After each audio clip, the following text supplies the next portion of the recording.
Silakan dijawab oleh presenter.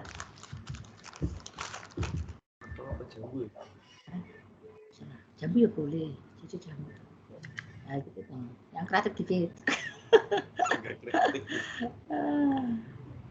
Ini pepaya ya. Saya nggak abang gitu. Apa? Silahkan presenter, jangan lama-lama mikirnya. Nggak usah diskusi dulu, pertanyaan Bu ini dijawab aja. Apa yang kamu dapatkan setelah kamu mengkaji masalah ini, gitu loh maksudnya. Perilaku massa dan isu-isu kriminal. Isu-isu kriminal mutakhir. Pakai mutakhir nggak isu-isu kriminal? Nggak ada. Dan isu-isu kriminal, oke. Isu-isu kriminalitas.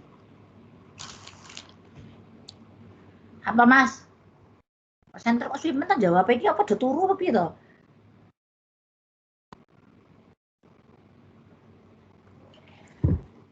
Ibu, maaf, izin jawab, Bu. Oke. Yang saya pelajari dari materi ini tuh, kalau misalnya massa itu bikin individu itu jadi sedikit berubah gitu loh, Bu, kepribadiannya. Jadi kan massa itu kan bentuk kolektif atau kebersamaan. Jadi nggak heran ketika di masa tersebut perilaku seseorang tuh berubah gitu, Bu. Bisa jadi melakukan hal-hal atau tindakan-tindakan kasar dan irasional yang nggak sesuai dengan kebiasaan dia sebelumnya karena mengikuti kegiatan dari si kolektivisme itu, Bu. Ya, bagus. Terus, kalau sudah kamu paham hal itu, kira-kira hikmah apa yang kamu dapatkan, Mbak?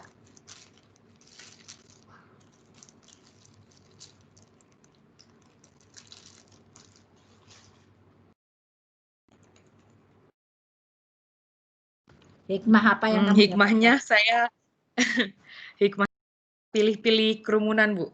Lebih selektif lagi ketika mau melakukan suatu hal yang berkerumun atau bersifat kolektif. Bagus.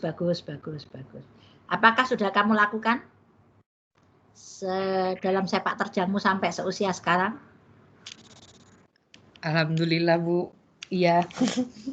Adakah di antara kalian yang terjebak pada maksudnya adakah di antara kalian itu yang maksud presenter maksudku yang pernah punya pengalaman terjebak dalam satu aktivitas kriminal, entah sebagai pelaku entah sebagai korban gitu ya, karena kalian masuk dalam satu kerumunan dalam massa.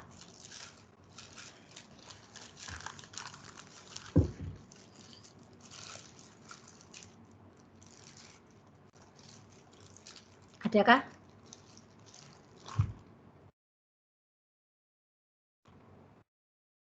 Misalnya contohnya kamu ya Rian ya. Kamu kan punya peer group tuh, ya toh. Peer groupmu nongkrong di Simpang 5 misalnya gitu toh. Nah, terus kemudian tiba-tiba di situ ketemu dengan kelompok yang lainnya, akhirnya membentuk sebuah massa gitu. Tiba-tiba di situ ada provokator misalnya gitu. Terus akhirnya semua orang itu yang kelompok-kelompok lain itu menjarah gitu loh, Mas. Menjarah apa orang-orang yang ada di sekitarnya atau penjual-penjual yang ada di sekitarnya gitu. Nah, kamu kan dengan peer groupmu kan ada dalam kerumunan itu tadi gitu loh. Nah, terus kamu akhirnya terbawa menjadi pelaku penjarahan. Gitu loh. Pernah nggak? Pernah. Nah, itu makanya aku tanya sama presenternya ini. Presenternya kan ada 4 orang tuh. Itu aku tanyain mereka apakah pernah mengalami hal-hal seperti itu. Apa yang dirasakan ketika kalian terjebak menjadi pelaku, atau apa yang kalian rasakan ketika kalian terjebak sebagai korban gitu loh.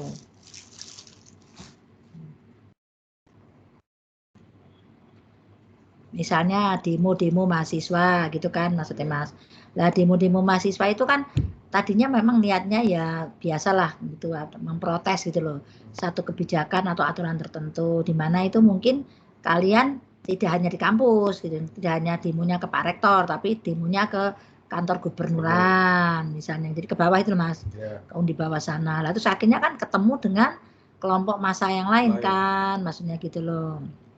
Nah, sudah ketemu dengan kelompok massa, akhirnya kalian menyatu kan gitu kan. Tadinya tertib-tertib aja, karena menyuarakan aspirasi kan gitu loh. Tapi tiba-tiba polisi-polisinya mungkin mengganas, kalian pada dipentungin gitu loh maksudnya.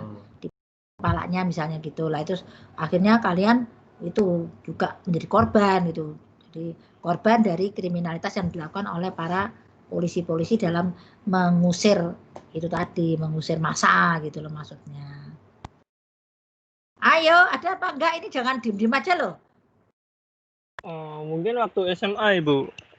Nah, itu kan bagus di sini. Waktu SMA itu pernah dipukul orang dari SMA lain gitu loh, Bu. Terus karena nggak tahu apa-apa, besoknya kan ada orang ngajakin nongkrong-nongkrong. Nah, dari tongkrongan itu malah ngajak tawuran gitu loh, Bu.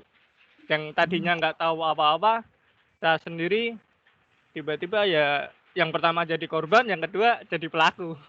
Ikut tawuran gitu, Bu. Yang jadi korbannya hari ini, terus jadi pelakunya besoknya gitu kah?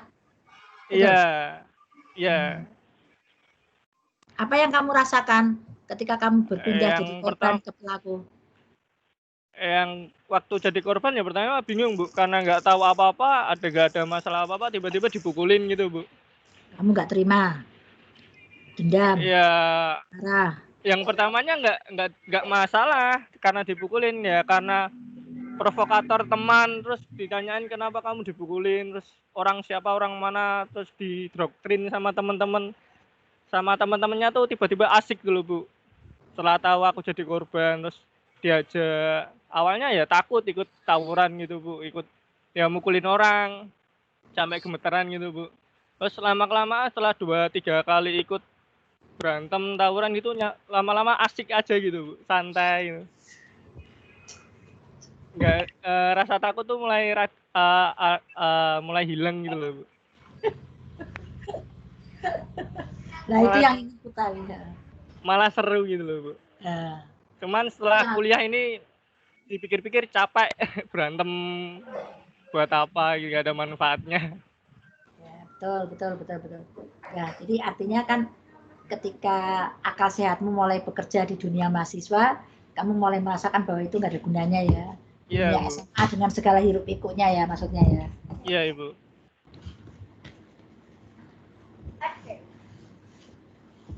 Bisa kan buka? Ya, gitu maksudku gitu. Yang lainnya coba ceritakan lagi. Ada pertanyaan nggak dari kelompok yang lain? Habisnya berapa? 513 Maret. Apa itu? Itu apa sih? Ini apa? Itu prakaryamu ya, Bos? Oh ya.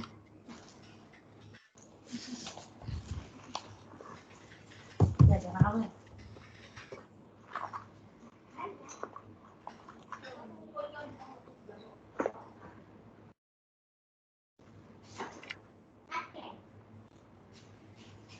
Mamamu tadi tidak ucapkan mamamu. Kan? Kamu. Lihatin nih, coba. Pegang nih. Pegang. Ada lagi. Enggak. Beneran enggak kok, kono. Ditanya nggak tahu, ditanya tahu nggak mungkin itu. Beneran enggak kok. Ya, silakan. Yang lainnya monggo, yang lainnya.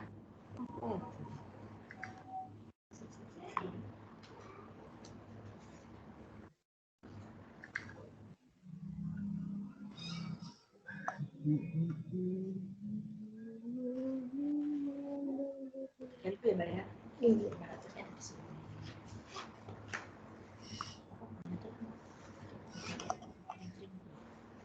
Silakan kalau ada yang bertanyakan, monggo Buin lagi ngitung-ngitung duit itu. Ya, teman-teman yang kalau ada yang mau bertanya. Beli 500. Makasih.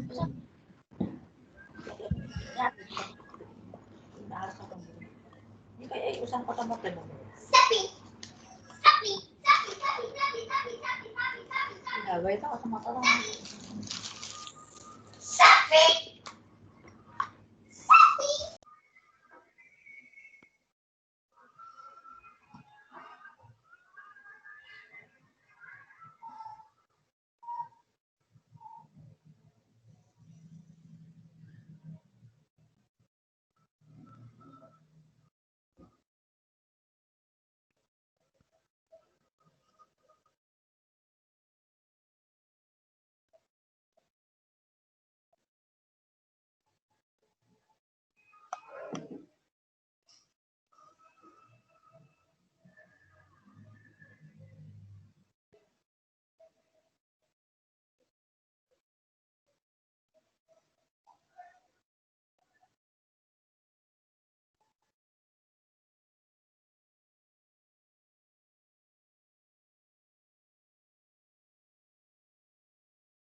Jangan diem aja.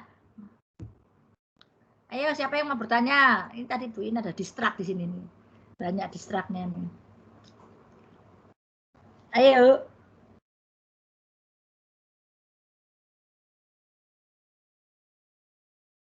Aja turu apa udah ngopo sih perilaku mas apa psikologi masa gitu presenter.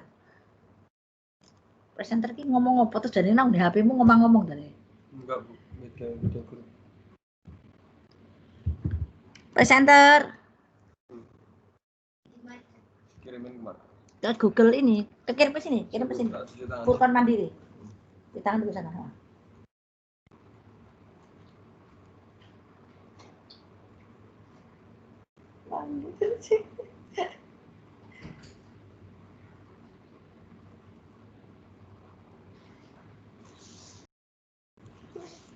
Ini ya caranya.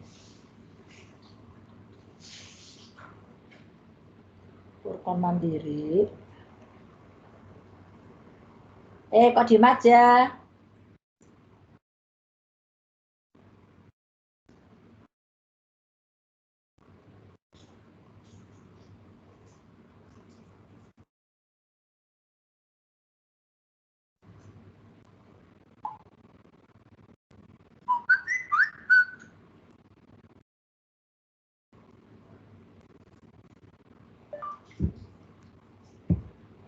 Pisang,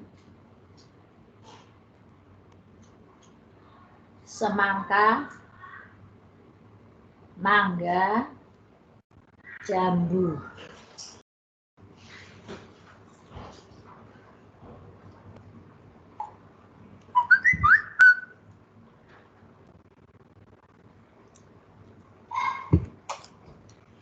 Ya Mas, instruksi ini udah tak? Ya. Instruksinya gitu aja. Mangga jambu. Nah, di sana, di situ. Di sini ini di ini nanti Google Classroom. Masukkan ke Google Classroom. Kita ada Google Udah dikirim. Ya, udah tak kirim di situ, tinggal kamu aja masukkan.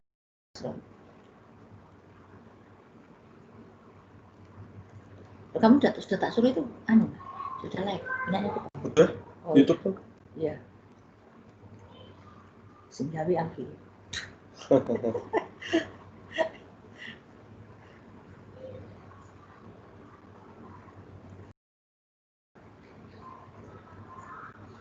Kok diem aja kenapa? Presenter. Presenternya kok diem aja nggak mau menceritakan tentang pengalaman-pengalaman masing-masingnya nih loh. Presenter. Iya Ibu. Kok pada diem aja kenapa? Cerita toh tentang pengalaman masing-masing. Kalau aku suruh cerita banyak ceritaku. Mas Adam atau Mas Veto bisa cerita Ibu. Lah iya masanya gitu loh. Apakah kalian korban, apakah kalian pelaku? Aku dulu itu kalian tidak masih ya benar. Aku itu dulu gini Mas, punya teman. Waktu itu aku masih sering siaran di RRI Semarang gitu loh. Lah itu selalu ada acara setiap bulan itu Mas, apa namanya? Kayak wayangan itu loh Mas. Wayangan di halaman RRI-nya gitu loh, di Jalan Ayani sana itu. Nah itu kan tujuannya kita per rumah, tujuannya itu untuk siaran malam kan gitu ceritanya. Tapi temanku itu, teman cewekku itu mengalami masalah gitu loh, dia menjadi korban gitu, korban yang bentuknya kriminalitas yang dilakukan oleh massa yang ada pada waktu itu, yang tujuan utamanya adalah nonton wayang gitu loh, wayang. Setelah itu karena jarak dari dia jarak dari kantor studio dengan dia parkir kendaraan itu ada jaraknya lah, sementara dia itu ada massa, jadi massanya itu sampai ke belakang memenuhi itu jalan yang dia lalui, akhirnya ya kena pegang-pegang sana sini gitu, laki-laki iseng-iseng itu megangin dirinya, tubuhnya gitu loh. Nah itu salah satu contoh gitu loh, salah satu contoh bahwa ketika kita memaksakan diri untuk masuk, padahal tujuan kita nggak ingin masuk dalam massa kan maksudnya, tapi kita terbawa gitu loh, terjerumus dalam kerumunan massa, ya akibatnya kayak gitu. Kita menjadi korban dari perilaku massa yang sangat amoral itu tadi gitu loh. Itu salah satu contoh. Terus yang lainnya misalnya sekaten. Sekaten itu tujuannya mulia apa tujuannya negatif? Jogja. Mulia apa negatif sekaten? Siapa yang tahu sekaten?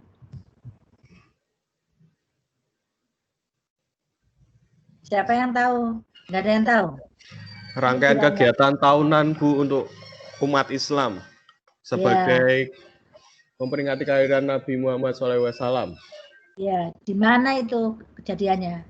Sekaten itu di mana? Rasa-rasanya bukan di Aceh ya? Yang saya tahu, maaf Bu, setahu saya di Surakarta atau Yogyakarta Bu. Yogyakarta. Yang Keratonan Solo sama Jogja Bu. Oh, dua-duanya itu ya? Iya. Nah, itu kegiatan sekaten itu kan sebenarnya baik, positif. Tapi kan sekaten itu berpotensi untuk mengumpulkan massa toh, dan massa akhirnya juga terbentuk kan. Nah, ketika massanya terbentuk, kemudian ada ritual-ritual tertentu dari acara sekatenan itu kan. Nah, itu sekatenan itu sangat potensial sekali menimbulkan kegiatan-kegiatan kriminal, pencurian lah gitu loh. Ya toh, pencurian dari orang-orang yang lengah saat mereka berkumpul bersama-sama, terus rebutan gunungan itu juga sangat potensial untuk timbulnya kriminalitas gitu loh. Jadi kadang-kadang sebuah kerumunan yang maksudnya positif, tapi karena namanya massa, ya akhirnya keluarnya juga perilakunya menjadi sangat negatif. Makanya penting bagi kita untuk hati-hati, kumpul-kumpul itu hati-hati. Kita datang ke suatu tempat niatnya nggak kumpul-kumpul, cuma lewat doang. Lewat saja, tapi ternyata di situ ada kerumunan. Kalau aku saranku ya mendingan balik, Mas. Mendingan kamu kembali. Mendingan kamu ke sana. Terus itu kamu lihat di situ ada kerumunan, ada mana-mana, lebih balik aja. Sama seperti kalau kita lihat banjir. Ada jalan banjir, di sana tuh kelihatan dari jauh banjir gitu. Kamu dari sini dulu banjir. Jangan terobos. Walaupun mobil-mobil yang lain jalan, kalau bisa kita jangan terobos, kita kembali aja. Loh Bu, rumah saya di sono malahan nabrak banjir ya, Bu. Kalau itu aku nggak tahu lagi gitu loh. Tapi kalau misalnya bisa mencari jalan yang lain, alangkah baiknya kita mencari jalan yang lain. Jangan sekali-sekali membiarkan diri masuk dalam satu kerumunan massa, karena efeknya itu tanpa kita sadari kriminalitas pasti akan terjadi. Gitu. Gitu ya. Tuh. Terus yang tadi yang kamu paparkan itu kriminalitasnya apa saja, Mas? Mas, makan Mas. Ini barangnya mau. Barang ini, serang. Dari sini, lilin ini. Yang lainnya mana ini? Tadi jangan masuk aku dulu, pasang. Ya, ada nanti ada. Ini sampah. Yang lucu habis. Oh, jadi lurus ini. Ini caranya menyimpannya gimana? Cara menyimpannya? Tetap di plastik. Oh, biasa plastik ini. Oh, plastik ini lagi. Kita simpan ya.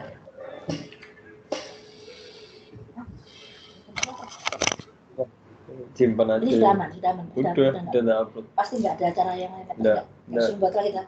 Nggak. Yakin ya? Yakin.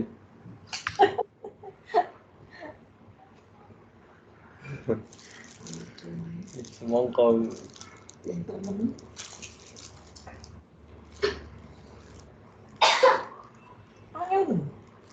Apa?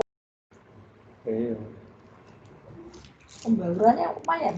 Ah, itu warnanya. Maksudnya gitu pembauran. Maksudnya Mas. Udah nggak ada TW misalnya. Kan mangga bawahnya di jujur nih. Nah iya aku tahu, kan maksudnya gitu. Balikin nih gitu. Kembali ke kelasnya masing-masing. Gak bisa gitu ya. Kok berkompetisi. Sampai banget ya. Ada pertanyaan ya? Yang lain-lainnya itu silakan.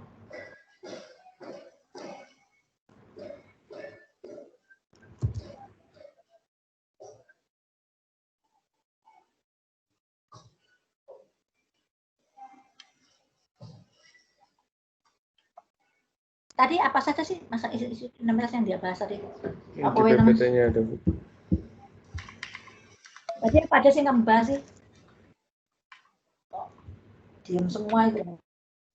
Apa aja tuh yang dibahas tadi? Dimensi kekerasan.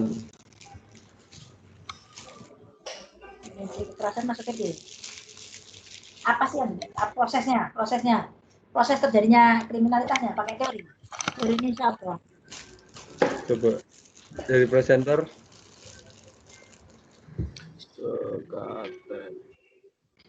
Coba dijelasin teorinya siapa itu?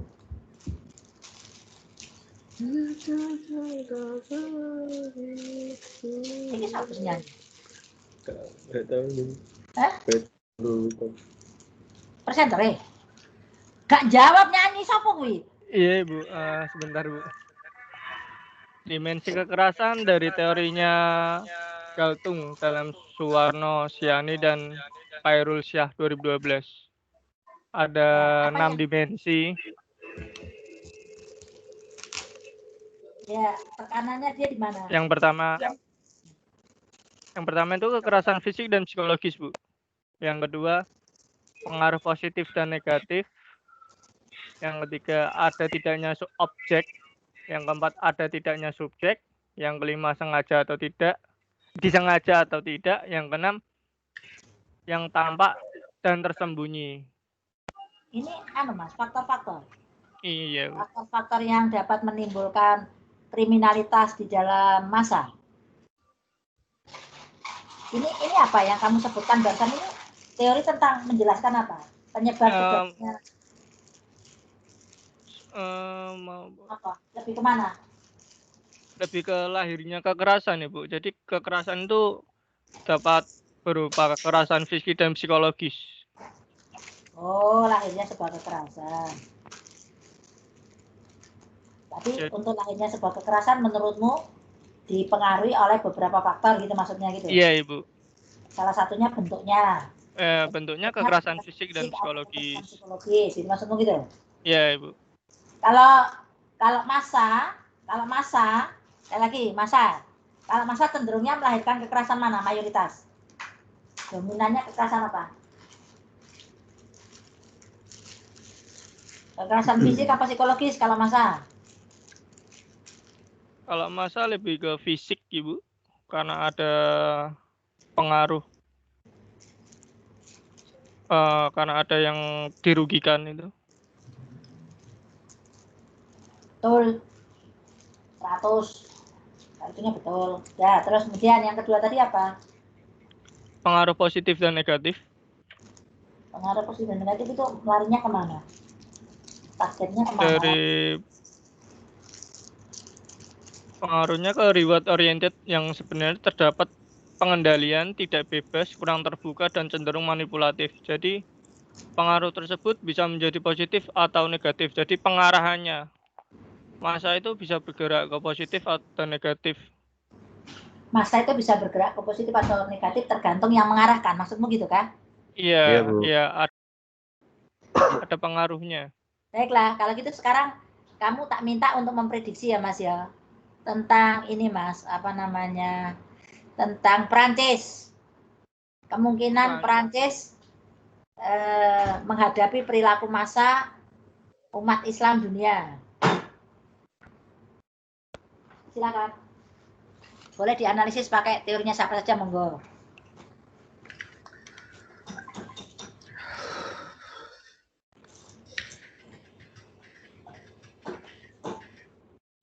Kamu statusnya di sini sebagai analis. Kamu tahu Mas Ria? Tahu kisahnya? Kalau belum tahu kisahnya, kalian ceritakan kisahnya dulu, presenter.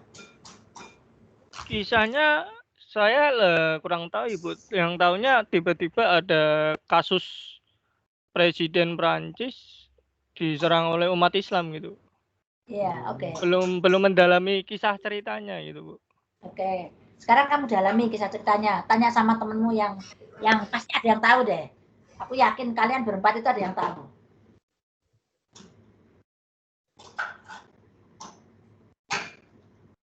Yang 4 orang ini pasti ada yang tahu.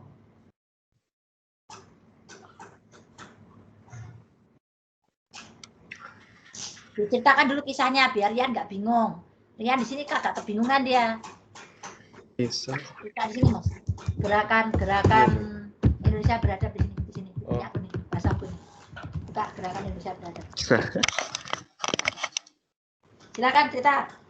Gimana, Bu? Gerakan Indonesia beradab, tulisannya gitu WhatsApp. Oh, ini. Ya, kamu baca dari atas bawah, dari bawah ke atas.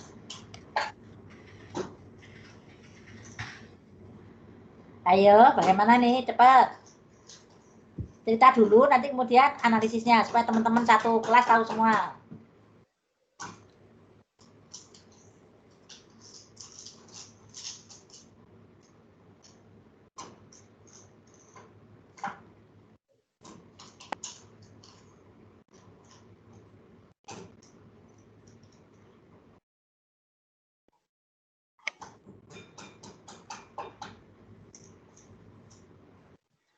Apa sih itu? Tolong nenek, apa ini Pak, tolong.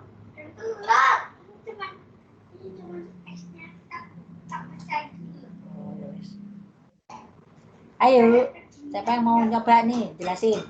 Ayo silakan analisis.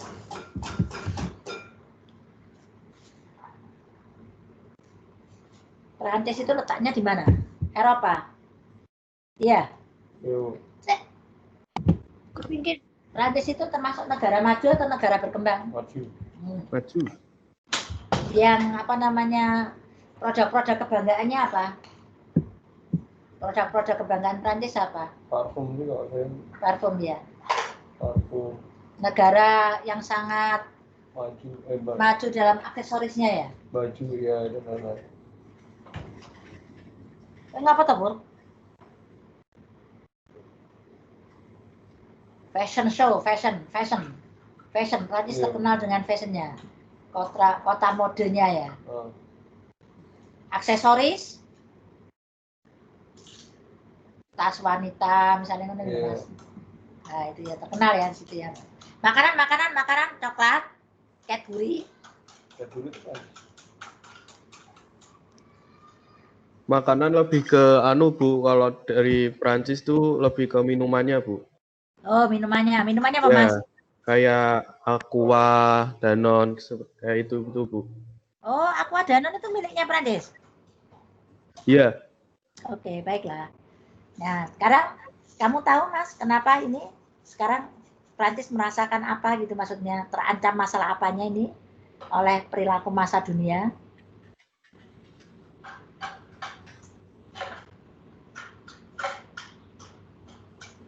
Apakah Prancis itu apa namanya, maksudku warganya itu kurang berpendidikan atau sangat berpendidikan?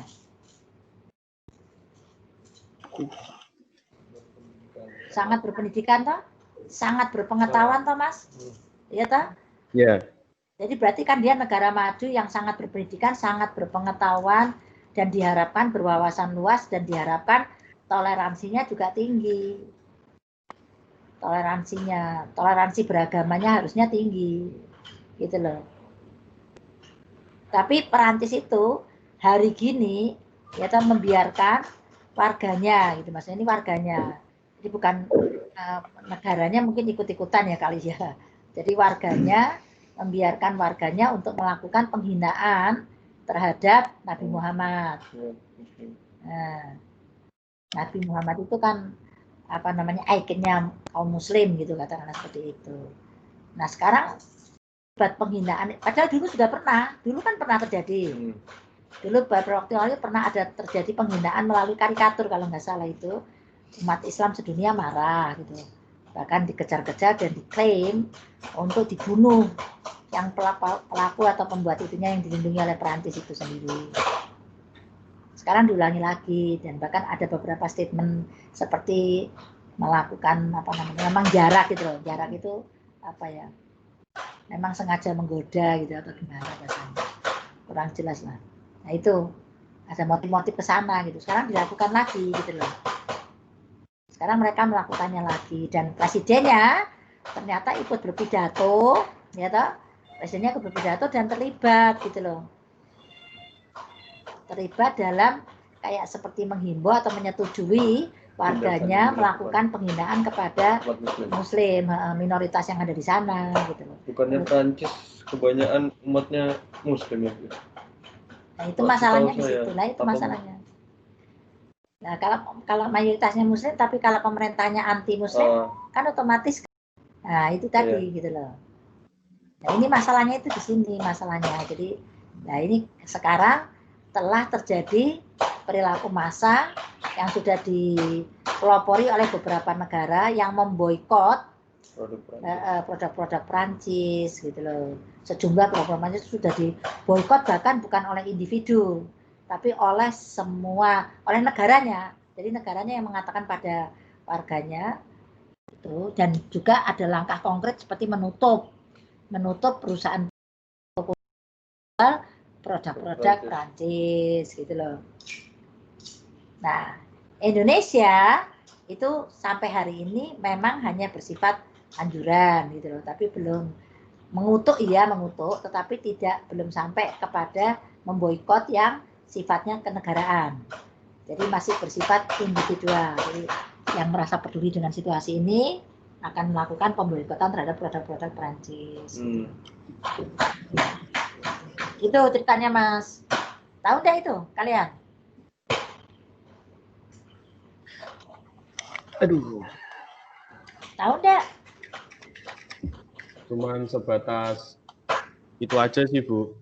Nah, silakan kalian sekarang analisis. Kenapa hal itu bisa? Kenapa Prancis begitu berani? Prancis itu bukan negara adik kuasa ya, Mas ya. Kenapa Prancis begitu berani, gitu ya, melakukan sesuatu yang sepertinya nanti akan melahirkan perang dunia ketiga, katakan gitu, atau menimbulkan sentimen-sentimen di level PBB misalnya gitu. Karena ini kan sudah mulai melanggar HAM, asasi manusia, gitu. Memang terjadi di beberapa negara itu melakukan hal yang seperti dilakukan oleh Prancis, gitu. Tapi mereka tidak menghina nabinya, gitu loh, Mas. Mereka hanya pengikutnya, jadi Muslimnya itu Mas yang dia, jadi Muslim minoritasnya yang ditekan. Tapi di sini nih nabinya yang dihina, gitu loh maksudnya. Itu yang menimbulkan kemarahan dari umat Islam seluruh dunia. Nah, kalian bisa nggak melakukan analisis kira-kira perilaku massa apa yang akan muncul akibat sentimen agama? Silahkan, presenter. Demo mungkin. Baik. Demo ke pemerintahan umat Muslim yang ada di Prancis. Kalau dikaitkan dengan kriminalitas? Ya, mungkin sampai demo yang anarkis. Bisa nggak terjadi kriminalitas gitu loh, kriminalitas terkait dengan fenomena ini gitu loh maksudnya. Bisa nggak? Bisa. Ya, kamu bisa. Presenter, ayo jawab. Iki dok ini anak embu toh? Ada Bu. Embu, kamu kemarin kemana? Ya Bu, hadir Bu. Hari Sabtu tarik nggak ada. Oh iya, masih ngurus buat ngambil data itu Bu. Oh gitu. Iya tak lihat hari Sabtu kok biasanya buru ini orang ini yang. Iya Bu, masih ngurus buat ngambil data itu loh Bu, ngirim ke Turnitin. Apa nggak ke akademik sama surat. Oh gitu. Iya Bu. Ya bisa.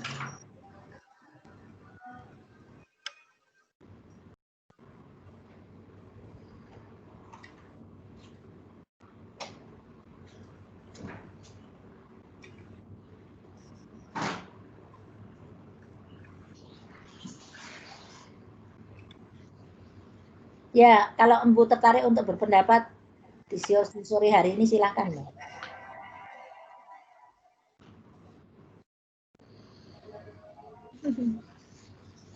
Tekanannya jangan di politiknya ya Mas, tapi tekanannya di isu kriminalitasnya.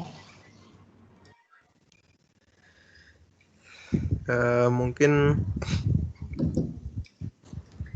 aduh. Saya agak takut juga sih, Bu. Jujur aja. Takut berpendapat ya? Iya, takut gimana Nah, gitu. itu, Pak, pertanyaanku itu kenapa? Kenapa, Mas? Pertimbangannya apa saja? Mungkin Pertimbangan apa ya? satu. Di sini ada warga Perancisnya gitu, maksudnya gitu. Di kelompok ini ada orang Perancisnya gitu. Waduh. Bukan, Bu. Karena ya begitulah.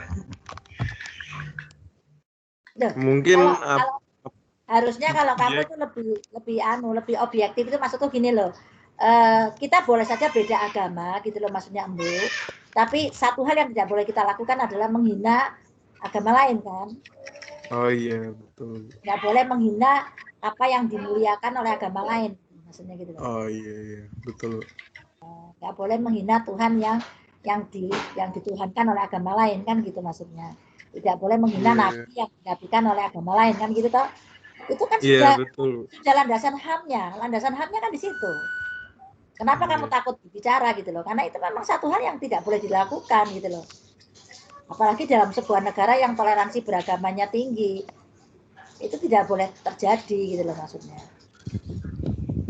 Tidak boleh terjadi melakukan itu misalnya dalam satu rumah ada pernikahan campuran misalnya itu pernikahan beda agama gitu maksudnya Mas. Itu pun tidak boleh gitu.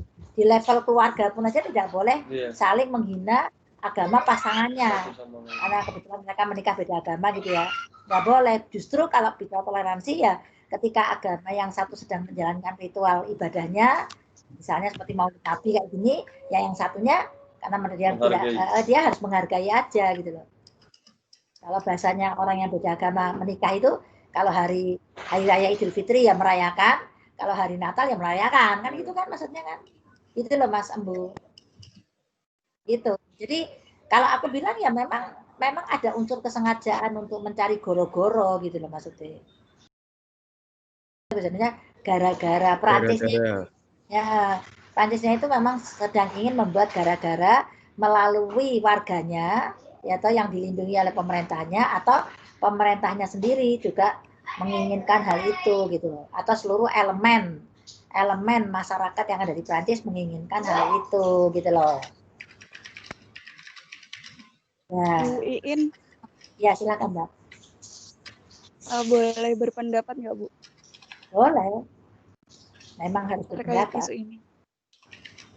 Ini ada hubungannya sih Bu sama kelompok yang lagi presentasi. Nah, faktanya kalau Perancis itu sebenarnya negara yang menganut paham sekularisme Bu. Jadi pemerintahannya itu dipisah dengan urusan keagamaan satu. Terus yang kedua, nggak lama ini kan ada terjadi kasus kriminalitas, itu penyerangan terhadap wanita Muslim. Nah, kejadian itu apa ya Bu? Bukan didukung sih Bu. Memang udah ada kayak massa yang mengatasnamakan dirinya itu anti Muslim di sana. Nah, rumornya kan ketika Presiden Perancis ngungkapin itu kan nggak selang lama terus ada kejadian itu Bu. Saya lupa itu sesudah atau sebelum Presiden Perancis menyatakan seperti itu. Nah, jadi masanya itu merasa kayak ada dukungan gitu loh Bu dari pemerintahan untuk melakukan itu kayak gitu.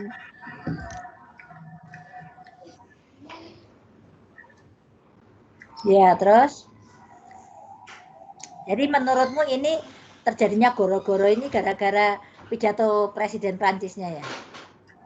Bukan gara-gara pidatonya Bu. Jadi ada isu yang mengatakan bahwa Presiden Prancis yang sekarang itu dia ingin mengembalikan paham sekularismenya itu loh Bu. Bisa kamu jelaskan Mbak sekularisme itu apa Mbak? Biar teman-teman yang lain juga tahu. Jadi kayak pemisahan urusan pemerintahan dengan urusan keagamaan Bu. Oke, betul. Jadi negara ini menganut aliran itu, gitu, memisahkan. Jadi negara tidak akan mengatur urusan orang beragama, gitu maksudnya gitu kan. Dia hanya mengatur urusan-urusan yang terkait dengan kemasyarakatan gitu katakan. Oke, terus. Ya. Lebih ke apa ya, ke warganya gitu loh Bu, bukan ke agamanya. Kayak itu udah benar-benar ranah yang sangat privasi atau pribadi gitu Bu. Nah, mau mengembalikan itu karena kan di beberapa sekolah terus beberapa tempat publik itu memang aslinya nggak boleh kayak ada tanda-tanda kayak keagamaan gitu Bu, simbol tanda-tanda atau simbol-simbol keagamaan. Nah, isunya itu kan si pemerintah itu mau mengembalikan paham sekularismenya itu gitu loh Bu. Jadi kayak ya ini Perancis waktu itu kayak gitu. Isunya seperti itu.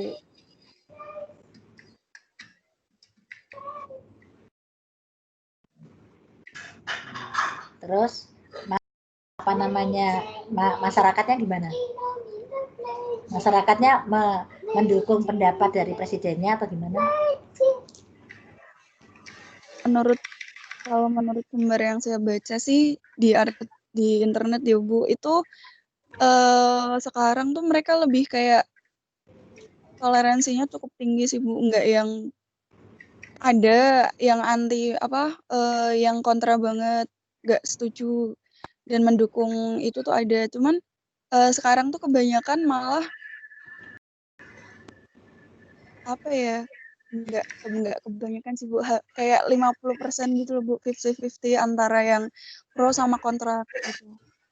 Kalau masalah itu sih aku nggak ada masalah sampai sejauh itu. Artinya kan itu hak berpikir ya, hak kemerdekaan berpikir ya maksudnya ya. Setiap orang bebas toh punya pendapat yang berbeda-beda toh. Itu loh maksudku Mbak.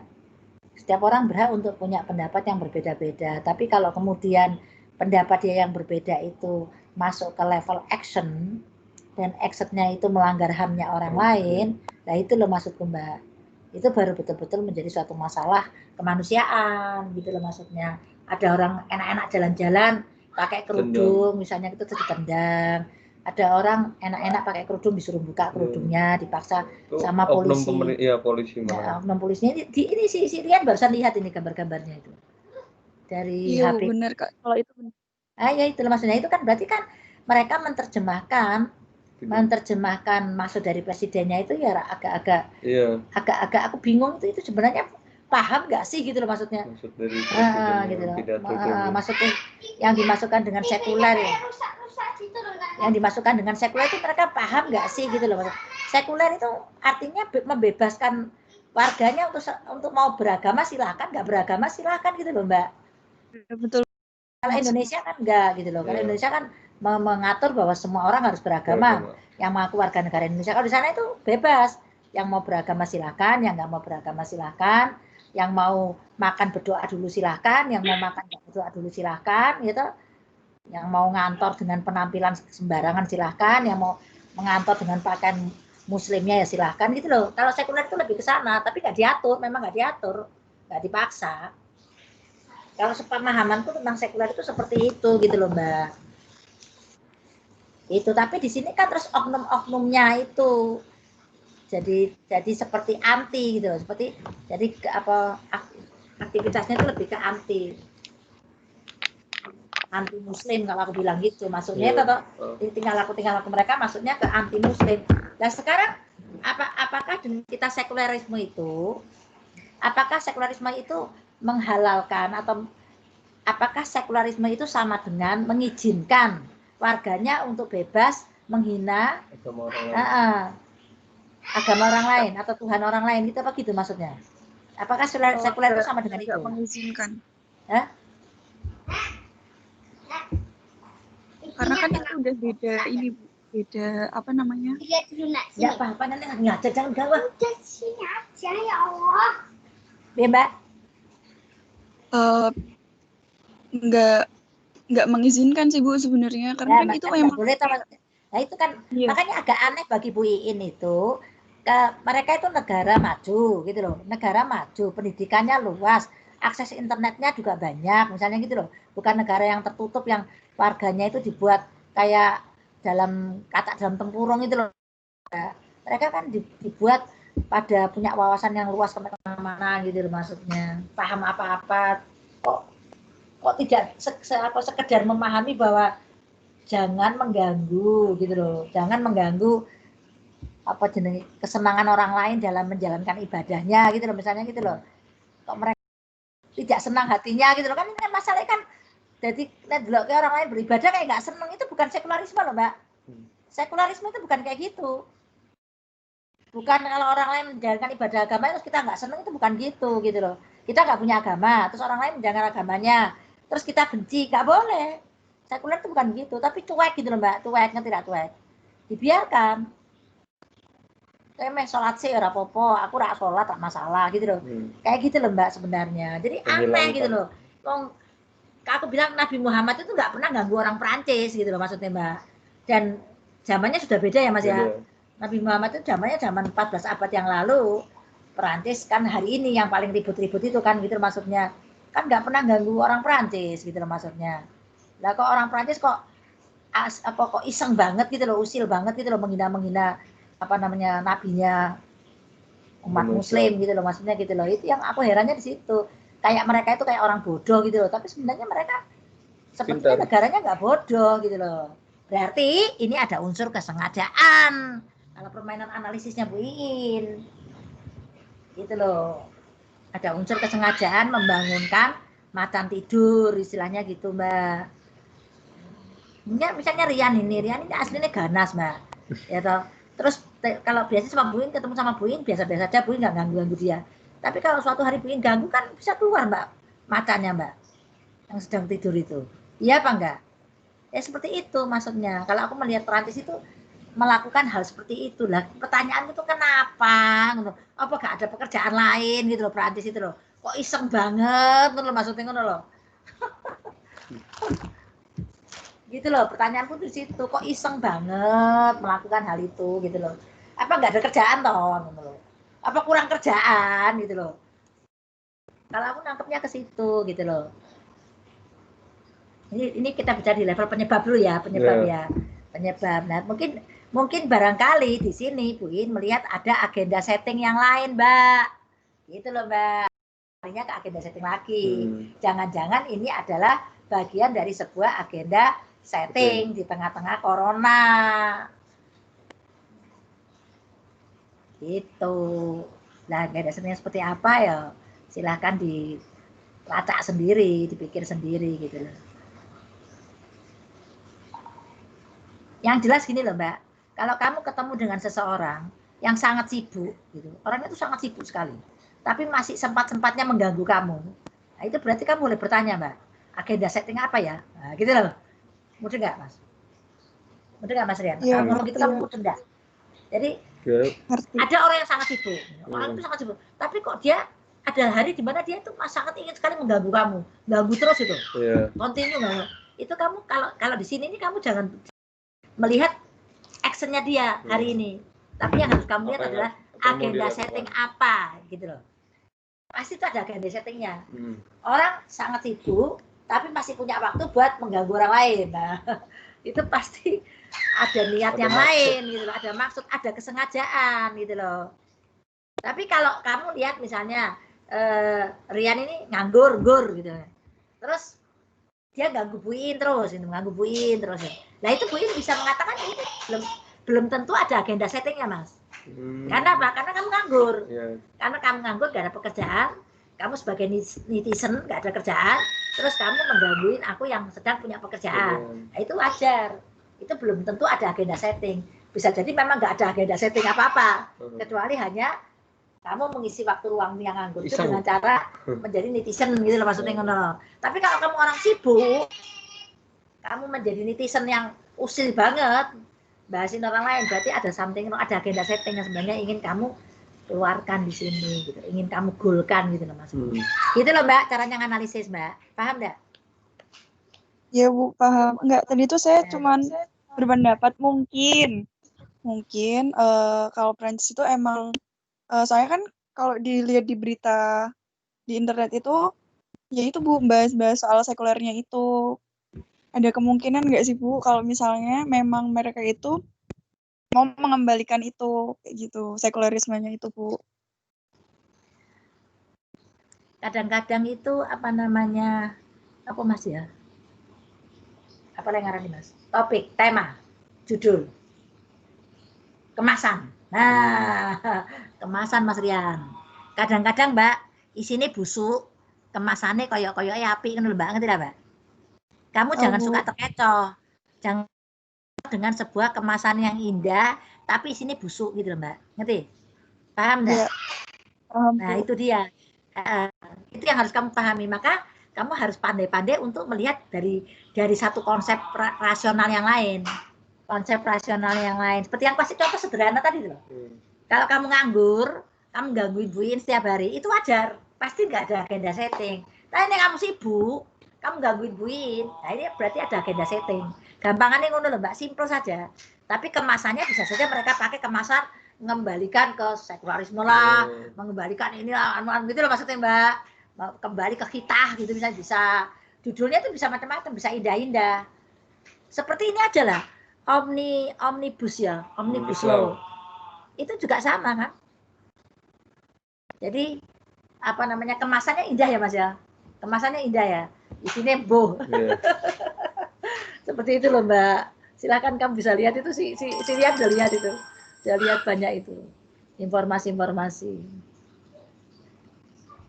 Udah paham tuh kamu Rian? Udah tahu tuh jalurnya, udah tahu tuh. Yeah. Banyak kan dikomentari di situ tuh. Tapi Bu In nggak pernah komentar, Bu In nggak suka main bahasa kok memang. Bu In hanya mengatakan ini di kelas saja. Jadi pinter-pinterlah kalian dalam menganalisis sesuatu.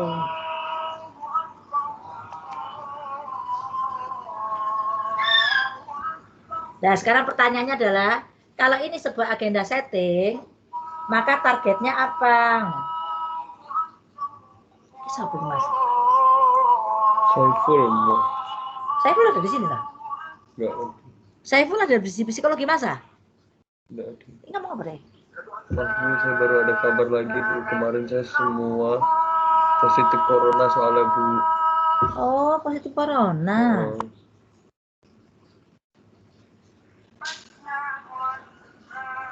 Oke, Mas.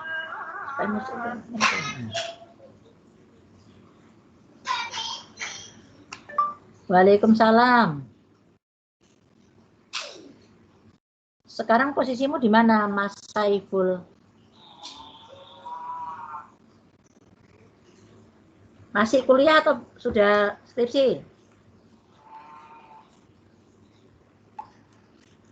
Iya, kita masuk salah satu anak yang lain juga dari kalian-kalian. Oke, gimana tadi? Nah, siapa yang bisa di antara kalian yang membuat satu analisis tentang sebuah agenda setting? Nah, apa kira-kira agenda settingnya ya? Kalau aku tetap menduga ada agenda settingnya. Kemasannya cantik-cantik. Mau ribut Purkan. Nah, airnya nyangkung dulu sih.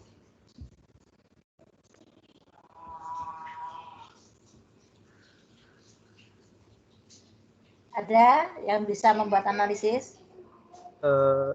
Saya Bu. Silakan Mas. Presenter ini, kelompok presenter. Bukan Bu, di luar.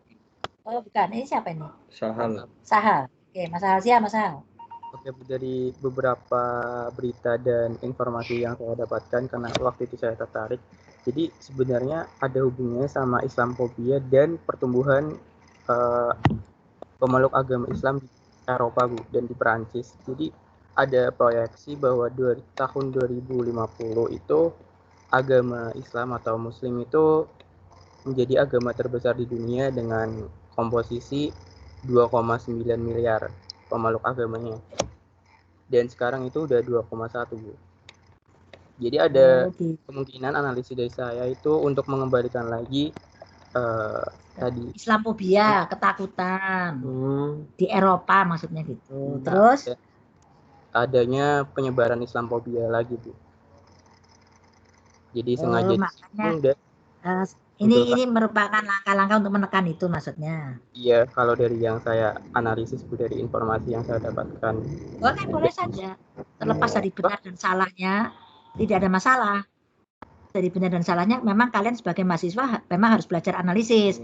Jangan belajar pokoknya gitu maksudnya. Belajarnya memang analisis ya. Boleh saja kalian menganalisis hal itu. Jadi ini karena mereka mengalami Islamophobia, takut kalau misalnya nanti menjadi sebuah agama Islam mayoritas di sana. Tadi kamu juga mengatakan katanya banyak ya orang yang beragama Islam di Prancis ya. Nah, ketakutan itulah yang akhirnya membuat mereka menempuh cara-cara untuk menghentikannya. Jadi ini adalah langkah-langkah untuk menghentikan, membuat penurunan terhadap kemungkinan prediksi akan menjadi pemeluk terbanyak di Eropa gitu loh maksudnya. Ya boleh Mas, boleh saja. Kenapa tidak? Bisa saja analisisnya seperti itu. Berarti kan ini agendanya, gitu loh. Jadi bukan sesuatu yang sifatnya kebetulan, bukan iseng-iseng anak yang bodoh gitu kan. Tapi ini adalah memang tingkah laku dari orang yang sangat pinter gitu justru ya Mas. Gitu. Iya Bu, dan ada hubungannya juga sama sekularisme sih Bu. Di sana kan kebanyakan juga ateis ya Bu. Kalau pemahamanmu tentang sekularisme sama nggak dengan Mbak tadi atau sama dengan Bu Iin gimana?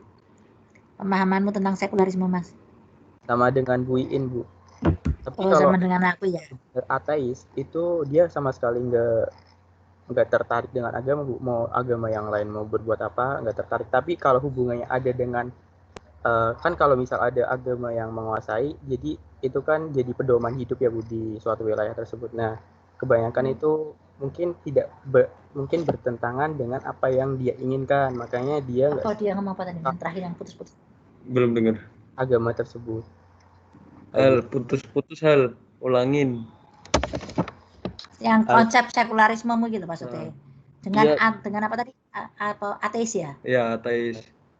Iya Bu, saya setuju dengan pendapatnya Bu Iin tentang sekularisme.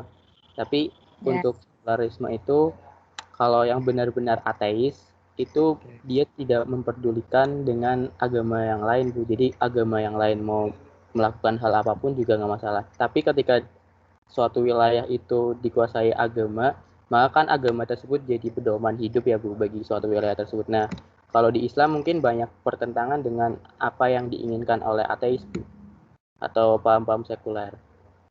Analisa saya seperti itu sih Bu.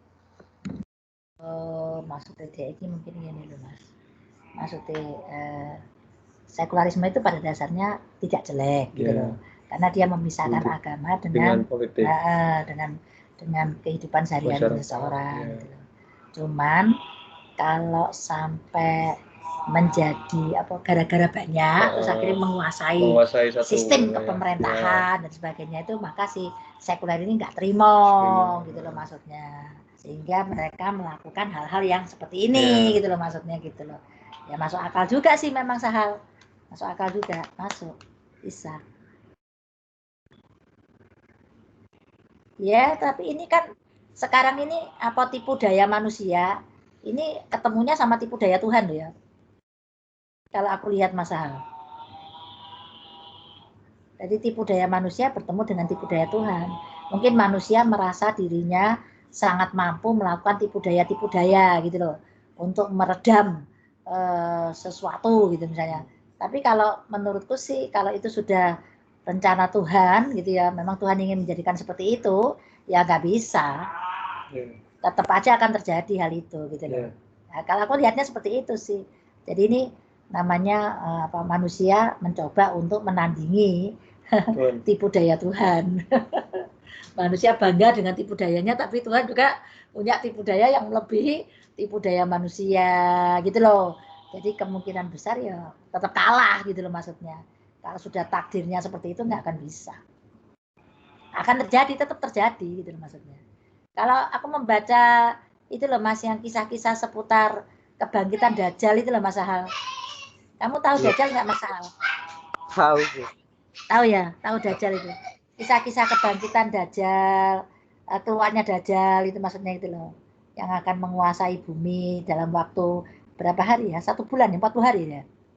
Dia hidupnya sebentar toh. Maksudnya dia itu kelihatan di mata kita cuma sebentar, tapi sampai hari umurnya sudah ratusan tahun, ratusan abad ini umurnya sudah, gitu loh. Itu aku sih percaya sih sama Dajjal itu percaya Mas. Karena di dalam kitab suci juga ada, dalam Al-Quran ada. Kamu percaya ya? Percaya Bu. Walaupun kita belum pernah lihat ya. Belum pernah. Aku tetap percaya bahwa itu adalah orang. Itu bukan sistem. Kan ada yang mengatakan itu sistem gitu loh maksudnya Mas. Nah aku percaya itu orang.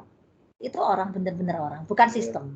bukan sistem kenegaraan, bukan sistem kemasyarakatan. Itu kan ada yang mengatakan bahwa Dajjal itu sistem gitu loh maksudnya.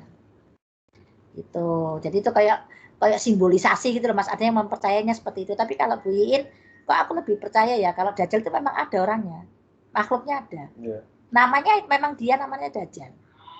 Gitu ceritanya. Gitu ya. Jadi itu yang bisa kita, maksudnya kalau lihat dari ceritanya tentang Dajjal itu terkait dengan tadi apa namanya penyebaran Islam itu loh Mas, maksudnya itu memang akan terjadi. Kalau ada masa-masa itunya ada kok. Nanti ada masa. Kita apa Mas? Kita kuning Mas. Sing sering apa kita apa ya Mas? Sing isinya tentang ramalan-ramalan akhir zaman nih loh Mas. Kita apa? Oh, kok nubuat-nubuatnya ada kok. Apa sih jenenge wong lali kok sebutane. Sing kuliah nang IAIN lho, ngerti UIN ya. Gitu, kayak gitu kalau Bu Iin tahu itu. Kalau itu Bu Iin percaya deh gitu maksudnya. Ya udah enggak apa-apa lah. Ya udah yang penting kita sabar aja ya. Oke. Sisa 6 menit. Sisa 4 menit. 4 menit ya. Baiklah, karena waktunya sudah tinggal 4 menit. Enggak ada pertanyaan lagi kan? Kita cukupkan sekian dulu ya. Silakan merenung masing-masing ya kan. Silakan merenung akan perilaku massa terkait dengan isu-isu kriminal yang terjadi saat ini, atau kriminalisasi ya, kriminalisasi hukum. Itu silakan direnungkan, dan sepertinya memang manusia itu sangat kreatif untuk tidak pernah berhenti melakukan hal seperti itu. Ya semoga kita tidak ikut-ikutan menjadi bagian dari perilaku massa yang negatif itu tadi. Oke ya, terima kasih. Assalamualaikum warahmatullahi wabarakatuh. Waalaikumsalam warahmatullahi wabarakatuh. Waalaikumsalam warahmatullahi wabarakatuh. Terima kasih Bu Iin. Ya Mir.